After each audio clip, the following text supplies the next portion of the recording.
Pa bitno je jedno i drugo, samo što ja mislim da danas, a sve više i više u budućnosti, nekako fokus će se prebacivati sa internih na eksternih podataka.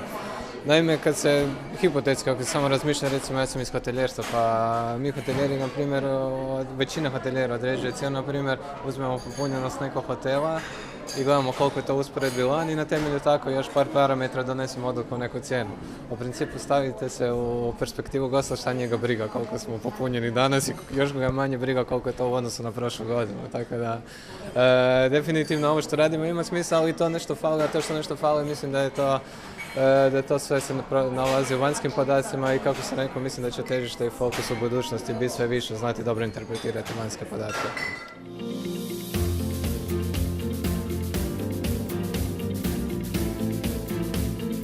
Naravno, uvijek sam pokušavao pratiti i uočavati trendove, poglavito one dugoročne i na temelju interpretacije dugoročnih trendova donositi neke, ajmo nazovimo ih, hrabre odluke.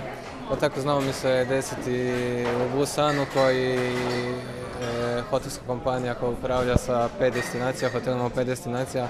Odlučili smo se na jedan odvažan korak koji smo smatrali na temelju dugoročnih trendova da radimo ispravnu stvar.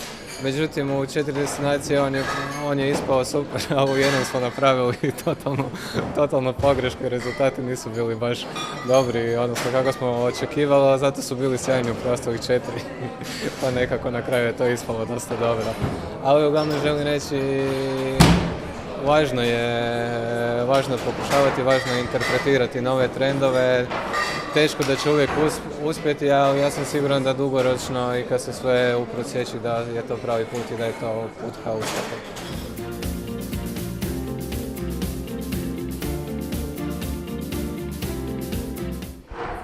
Pa sigurno koji važnost eksternih podataka, mislim da je sljedeća najvažnija stvar da brzina reagiranja. Danas, mislim nije nažalost, jednostavno kontekst danas poslovanja je digitalan, što znači da su uvjeti fleksibilni, da se stvari događaju brzo i da se jednostavno treba brzo reagirati. Dakle, neosporna činjenica za napraviti isti posao, puno je više transakcija. Dakle, broj transakcija se ogromno povećao, brzina transakcija se višestruko ubrzala, tako jednostavno na takav kontekst i mi moramo biti brži i baratati sa većom količinom podataka.